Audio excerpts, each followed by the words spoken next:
Hello my friends, what's up? The Dutchman, Ruben Buijs here. Be gentle, it's my first time. Yeah, I'm gonna review some vinyl today. You know, it was so cool. I'd heard so much about this band, and finally I'm getting into them, and it's some band called Queen. The album is A Night at the Opera. Sorry, can't keep a straight face. Queen is my favorite band of all time, as you may or may not know. I was born with it, molded by it. That was a lousy band impression. Blah blah. Queen was the first band that I think, how old was I? 11, 12, and Freddie Mercury. I listened to so many of their albums, and it was always, their music went in so many different directions, and Freddie Mercury also is for me, I think, the greatest frontman of all time. Backed up by three incredible musicians. It's hard to find a band where all of the members are so talented. That's probably the reason why I like Rush so much. The last couple of years, that's a band that blew me away. But of course, Freddie Mercury, she was best of the best when it came to the singing department, of course. And now we have A Night at the Opera, their fourth studio album. They already were a force to be reckoned with, but they were not global superstars, and this album made them into a phenomenon. The album itself, it was a #1 album for weeks. Of course, Bohemian Rhapsody, the single, was #1 for weeks. It's such a landmark, and what it also is, what I love about this album, that it gave all four of them, a time to shine, singing and composing the tracks. As I said, for insanely talented musicians. Of course, when we're talking about the album Bohemian Rhapsody, comes to mind as one of the most famous tracks of all time. It was #1 for 9 weeks in England. The most bands during that time, it took weeks to record an album, but only for this song they needed weeks, to get it right. That track is such an incredible experience, and of course everybody has been talking about this track, for decades.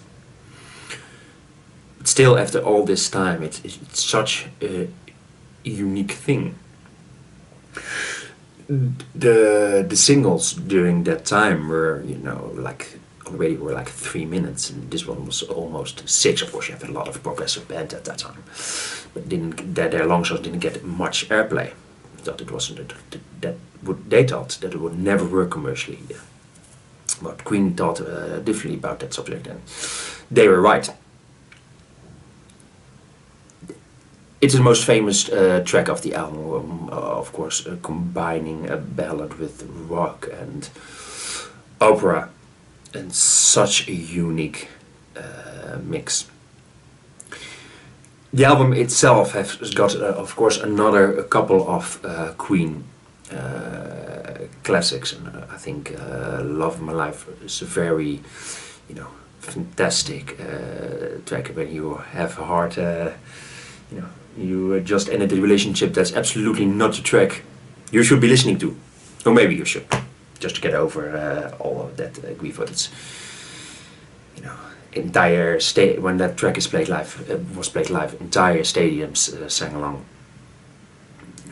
Really,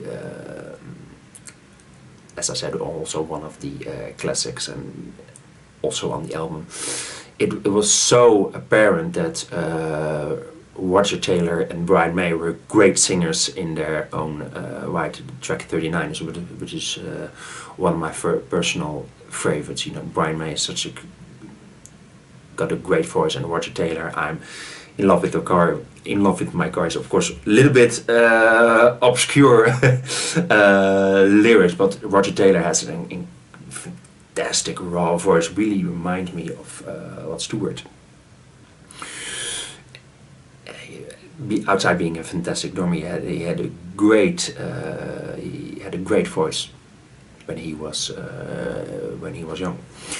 John Deacon wrote the song "You're My Best Friend," which is also one of Queen's one of their more famous songs. John Deacon wrote a lot of tracks during when Queen was active. Also a fantastic songwriter. Also, the album has got a lot of playful tracks like "Seaside Rendezvous" or "Lazy on a Sunday Afternoon." You know, they're very playful, a little bit kitsch, but it really works on this album because the album goes in so many different directions. It's all over the place, but I think in a very good way. It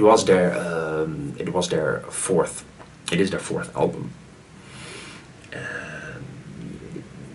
With an album that goes in so many directions, it's almost hard to believe that it was released in 1975. They were really ahead of their time, I think. Album is really well mixed. It sounds really good on vinyl, and it is it's such a landmark, you know. Just the logo itself, it's so recognizable, absolutely easily one of the best albums of the 70s. And if you're talking about Queen, most people will talk or think about that album. I've listened to a lot to Queen in my life, and you could say that's arguably their best album. It's had so many different styles, you know, rock, ballads, opera. You have God Save the Queen, the guitar solo by Brian May, which finishes the album. God the Prophet's a song which is a little bit more of a progressive side of Queen, which was more also noticeable on their first albums.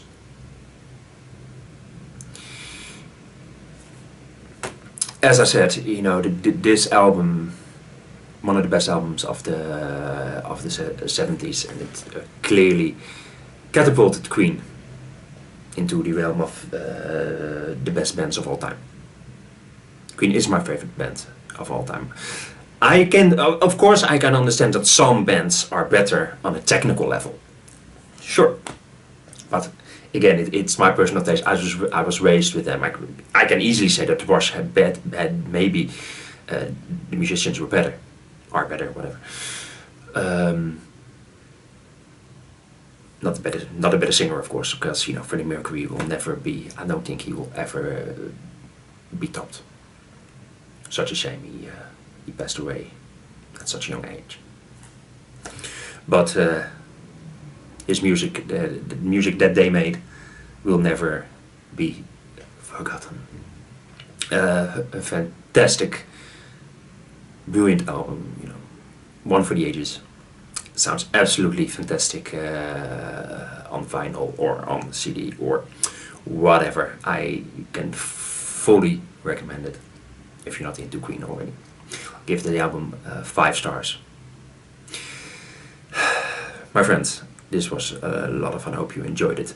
Let me know what you guys think. How you think about vinyl? How you think about Queen? What is your favorite album?